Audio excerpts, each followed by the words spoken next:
প্রিয় শিক্ষার্থীরা,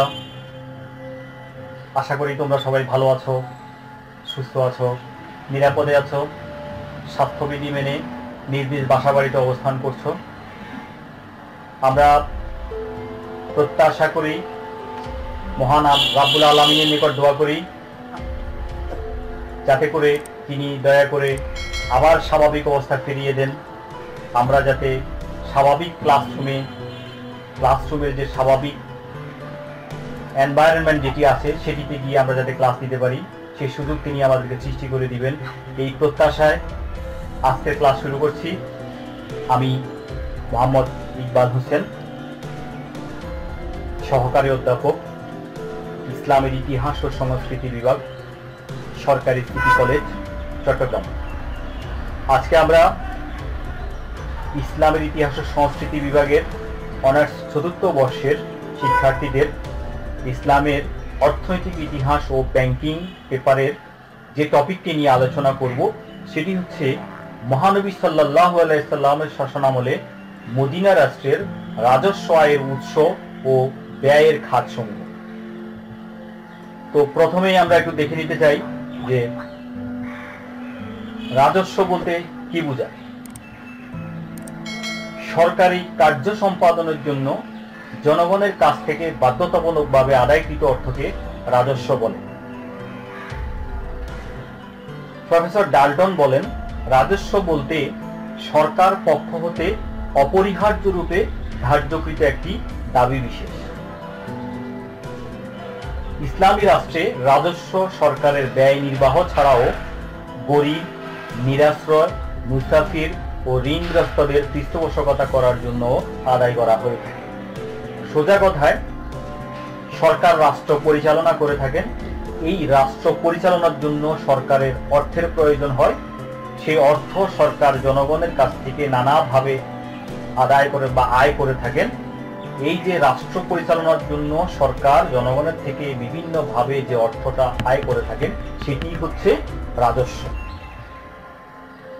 এবার আমরা দেখতে চাই মহানবী সাল্লাল্লাহু আলাইহি ওয়াসাল্লামের শাসন আমলে মদিনা রাষ্ট্রের রাজস্ব আয়ের উৎসসমূহ কি কি ছিল। হিজরত পর মহানবী সাল্লাল্লাহু আলাইহি ওয়াসাল্লাম মদিনা রাষ্ট্র প্রতিষ্ঠা করেছিলেন। সেই মদিনা রাষ্ট্রে তিনি কোরআন নির্দেশিত বিভিন্ন উৎস থেকে রাজস্ব আদায় করতেন। মহানবী সাল্লাল্লাহু আলাইহি ওয়াসাল্লামের সময়ে রাজস্ব আয়ের মোট 16টি উৎস ছিল। আমরা এক নজরে দেখতে চাই সেগুলো কি ছিল। এগুলো ছিল গনিমা, জাকাত, জিজিয়া, খারাজ, আলফাই, উসর, সাদাকাতুল ফিতর, আওকাফ, আমওয়াল আল ফাদিলা, নাওয়াইব, দান, খুমস, মুক্তিপণ, কর্জ, উপহার সামগ্রী। এখন এই 16টি উৎস নিয়ে আমরা একে একে একটু আলোচনায় যেতে চাই। প্রথমেই হচ্ছে গনিমা। গনিমা মানে হচ্ছে যুদ্ধলব্ধ সম্পদ। কারা পেতেন এটি? রাষ্ট্র, সৈনিকরা এবং বাইতুল মাল, এই তিনটা খাতে যেত। বাইতুল মালের অর্থ মহানবী সাল্লাল্লাহু আলাইহি ওয়াসাল্লামের পরিবারের ভরণ পোষণ, অনাথ ও দরিদ্রদের জন্য ব্যয় করা হতো। এছাড়াও আল্লাহর পথে ভ্রমণকারীদের জন্য এই গনিমা বা যুদ্ধলব্ধ সম্পদ ব্যয় করা হতো। জাকাত, সংগতি সম্পন্ন মুসলমানদের নিসাব পরিমাণ সম্পদ থাকলে জাকাত দিতে হয়। জাকাতযোগ্য সম্পদ তিনটি: খাদ্যশস্য, গৃহপালিত জন্তু, স্বর্ণরৌপ্য। এখন আমরা জাকাতের এই তিনটি উৎস নিয়ে আলোচনা করতে চাই। খাদ্যশস্য, ভূমিতে উৎপাদিত খাদ্যশস্য যদি 5 ওয়াসাক পরিমাণ হয়, ওয়াসাক মানে হচ্ছে 5টি গর্দবের বোঝাই করে যে পরিমাণ শস্য নেওয়া যায় সেটাকে ওয়াসাক বলা হয়। 5 ওয়াসাক পরিমাণ শস্য যদি কোনো ভূমিতে উৎপাদিত হয় খাদ্যশস্য, তার জন্য জাকাত দিতে হবে। ফসলের জাকাত 2 প্রকার। একটি হচ্ছে বৃষ্টির পানি, সরকারি খাল বা নালার পানিতে যদি উৎপাদিত হয় ফসল, তার 10% জাকাত দিতে হবে। আর যদি কৃত্রিম সেচ দ্বারা ফসল উৎপাদিত হয় তার 5% জাকাত দিতে হবে। এরপর হচ্ছে গৃহপালিত জন্তু। জাকাত নির্ধারণের জন্য গৃহপালিত জন্তুকে মোট 3টি শ্রেণীতে ভাগ করা হয়েছে। প্রথমটি হচ্ছে উট, এটা প্রথম শ্রেণীর গৃহপালিত জন্তু। উটের নিসাব হচ্ছে 5টি, মানে 5টি উট যদি কারো কাছে থেকে থাকে তাকে জাকাত দিতে হবে। এবং 5 থেকে 9টি উট থাকলে একটা জাকাতের হার একরকম, 10 থেকে 14 হলে একরকম, 15 থেকে 19 হলে একরকম, 20 থেকে 25 হলে একরকম, 25 থেকে উপরের দিকে আর যদি উট থাকে তার জাকাত হচ্ছে আরেক রকম, কিন্তু ন্যূনতম 5টি উট থাকলেই তাকে জাকাত দিতে হবে। এর বাইরে হচ্ছে গো মহিষ। গো মহিষের নিসাব হচ্ছে 30টি, অর্থাৎ 30টি গো মহিষ যদি কারো কাছে থেকে থাকে তাকে জাকাত দিতে হবে।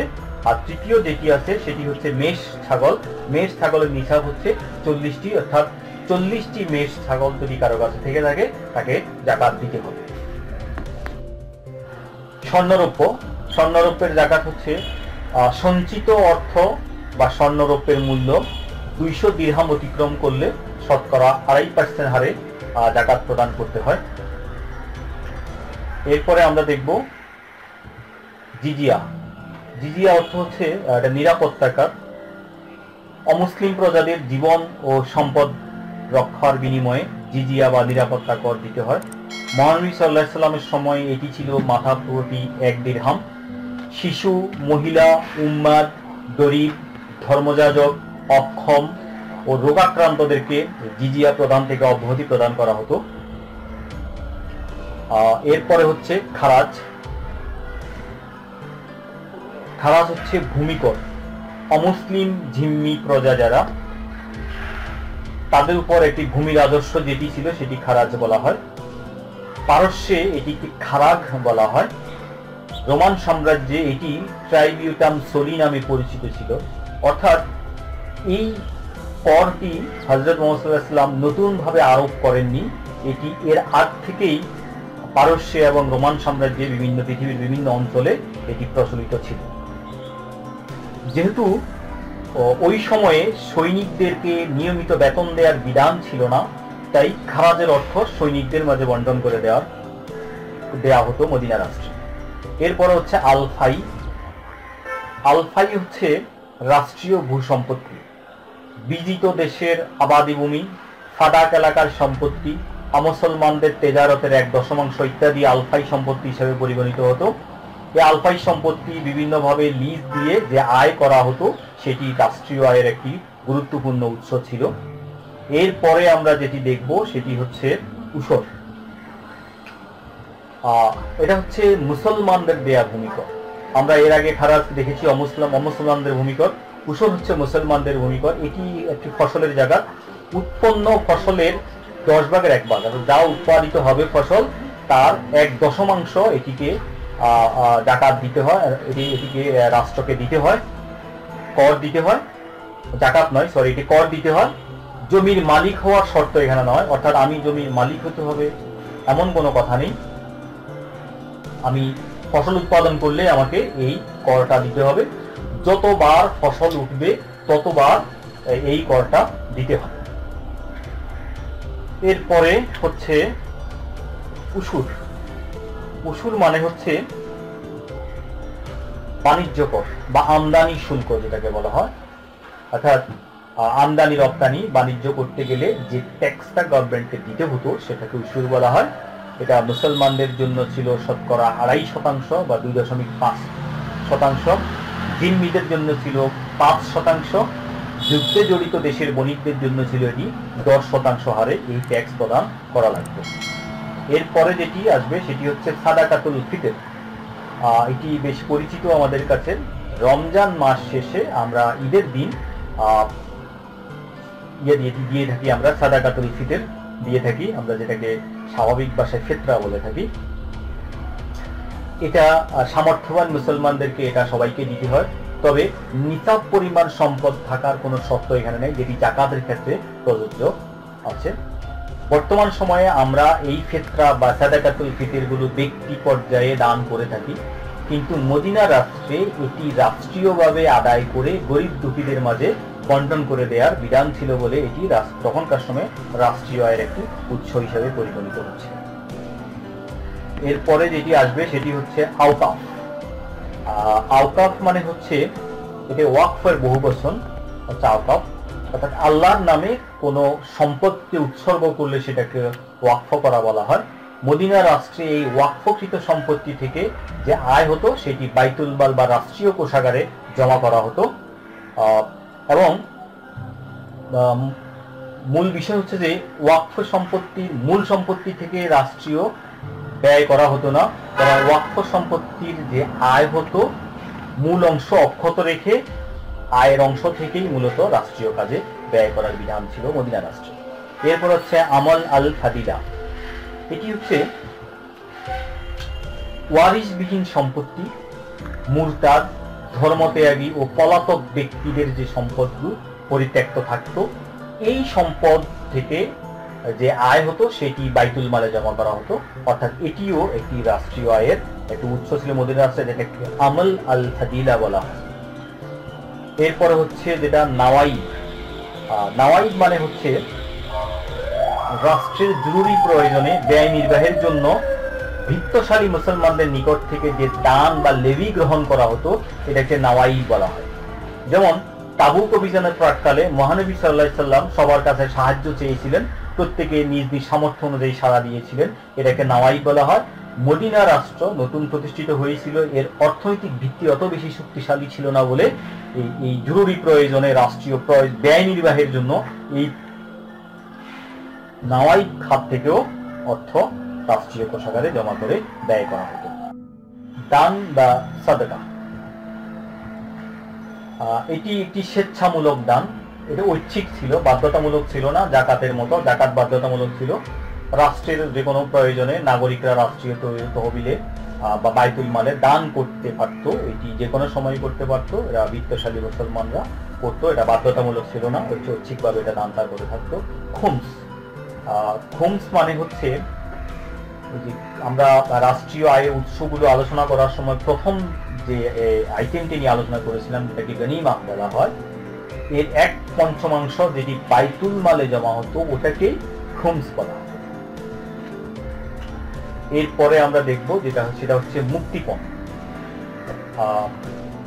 যুদ্ধে বিজয় লাভ করার পর মুসলমানদের হাতে যে যুদ্ধবন্দীরা আসতো তাদেরকে আল মাগানিম বলা হতো, তো বা যুদ্ধবন্দী বা আল মাগানিম বলা হতো। মুক্তিপণের বিনিময়ে এদেরকে মুক্তি দেওয়ার বিধান তখনকার সময় প্রচলিত ছিল। এই যুদ্ধবন্দীদেরকে মুক্তি দেওয়ার বিনিময়ে যে মুক্তিপণ আদায় করা হতো সেটি রাষ্ট্রীয় কোষাগার বা বাইতুল মালে জমা করা হতো, এটিও রাষ্ট্রীয় আয়ের একটি অন্যতম উৎস ছিল। এরপরে হচ্ছে কর্জ। কর্জ অর্থ একটা স্বাভাবিক ব্যাপার, এটা হচ্ছে ধার করা। মহানবী সাল্লাল্লাহু আলাইহি সাল্লাম হাওয়াজির অভিযানের পূর্বে আব্দুল্লাহ বিন রাবিয়ার নিকট থেকে প্রায় 30,000 দিরহাম কর্জ নিয়েছিলেন।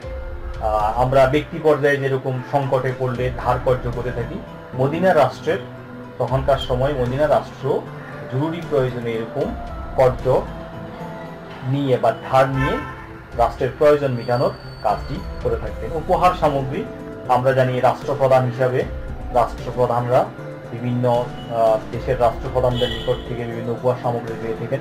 মহানবী সাল্লাল্লাহু আলাইহি সাল্লামও মদিনা রাষ্ট্রের প্রধান হিসাবে বিদেশি শাসক ও পুত্র প্রধানদের কাছ থেকে যে সকল উপহার পেতেন সেগুলো বাইতুল মালে জমা করা হতো, এটি রাষ্ট্রীয় একটি বড় উৎস ছিল। এরপরে হচ্ছে আয়ের উৎসগুলো শেষ হয়ে গেল, মোট 16টি উৎস। এখন ব্যয়ের উৎস নিয়ে আমরা একটু সংক্ষেপে কথা বলতে চাই। ব্যয় করা, জাকাতের ব্যয়, আমরা জানি জাকাত ব্যয়ের খাত ছিল মোট 8টি। জাকাত ব্যয়ের মোট খাত ছিল 8টি। প্রথমত হচ্ছে ফকির, দরিদ্র, ছিন্নমূল, পঙ্গু ব্যক্তি ও তার পরিবার পরিজনকে জন্য ব্যয় করা হতো। তারপরে হচ্ছে মিসকিনদেরকে জন্য এই জাকাত অর্থ ব্যয় করা যেত। জাকাত আদায়ে যারা নিয়োজিত ছিল তাদের বেতন ভাতা দেওয়ার জন্য জাকাতের অর্থ ব্যয় করা যেত। মুসলিমদের ভরণ পোষণের জন্য জাকাতের অর্থ ব্যয় করা যেত। দাস ও বন্দীদের মুক্তির জন্য জাকাতের অর্থ ব্যয় করা যেত। ঋণগ্রস্তদের সাহায্যের জন্য জাকাতের অর্থ ব্যয় করা যেত। আল্লাহর পথে জিহাদের জন্য জাকাতের অর্থ ব্যয় করার বিধান ছিল। এবং 8 নাম্বার বা সর্বশেষ যেটি, সেটি হচ্ছে পথিক, প্রবাসী ও মুসাফিরদের ব্যয়ভার বহন করার জন্য জাকাতের অর্থ ব্যয় করার বিধান ছিল। এরপরে রাজস্ব ব্যয়ের আরো অন্যান্য খাত যেগুলো ছিল সেগুলো হচ্ছে দারিদ্র দূরীকরণে ব্যয়। যিনি নিসাব পরিমাণ সম্পদের মালিক নন, যার কাছে নিসাব পরিমাণ সম্পদ নেই, তিনি হচ্ছেন দরিদ্র। মদিনা রাষ্ট্রের কনসেপ্ট অনুযায়ী মহানবী সাল্লাল্লাহু আলাইহি ওয়াসাল্লাম রাষ্ট্রীয় তহবিলের অর্থ দরিদ্র দূরীকরণের জন্য ব্যয় করতেন, এই সমস্ত দরিদ্রদের দারিদ্রতা দূরীকরণের জন্য। এর বাইরে মৌলিক প্রয়োজন পূরণের জন্য রাজস্ব ব্যয় করা হতো। নাগরিকদের দুঃখ কষ্ট দূরীকরণ ও মানব জীবনকে কল্যাণময় করে তোলার জন্য, নাগরিক প্রয়োজন মেটানোর জন্যই মূলত রাজস্ব, রাষ্ট্রের অর্জিত রাজস্ব ব্যয় করা হতো। শিক্ষা খাতে ব্যয়, মহানবী সাল্লাল্লাহু আলাইহি ওয়াসাল্লাম রাজস্ব ব্যয় শিক্ষা খাতকে অগ্রাধিকার দিয়েছিলেন। মসজিদে নববীর গা ঘেঁষে তিনি শিক্ষা কেন্দ্র তৈরি করেছিলেন। বিভিন্ন অঞ্চল ও গোত্র প্রধানদের কাছে তিনি শিক্ষক পাঠাতেন। মহানবী সাল্লাল্লাহু আলাইহি ওয়াসাল্লাম নারী শিক্ষার জন্য পৃথক শিক্ষা কেন্দ্র প্রতিষ্ঠা করেছিলেন। এছাড়া বেতন ভাতা খাতেও তিনি কি করতেন, রাজস্ব ব্যয় করতেন। অর্থাৎ মদিনা রাষ্ট্রের নির্বাহী যারা ছিলেন তাদের বা কর্মকর্তা কর্মচারীদের বেতন ভাতা প্রদানের জন্য রাজস্ব ব্যয় করা হতো। এছাড়া প্রতিরক্ষা খাতে ব্যয় করা হতো, অর্থাৎ রাষ্ট্রের অস্তিত্ব টিকিয়ে রাখার জন্য সশস্ত্র বাহিনী ও তাদের প্রশিক্ষণ এবং উন্নত যুদ্ধাস্ত্র প্রয়োজন হতো। এগুলো এই সমস্ত খাতে তিনি কি করতেন, মদিনা রাষ্ট্রের অর্জিত রাজস্ব ব্যয় করতেন। তো এই হচ্ছে মহানবী সাল্লাল্লাহু আলাইহি ওয়াসাল্লামের শাসনামলে মদিনা রাষ্ট্রের রাজস্ব আয়ের উৎস সমূহ ও ব্যয়ের খাত সমূহ। এটি নিয়ে পরীক্ষায় প্রায়শই প্রশ্ন এসে থাকে।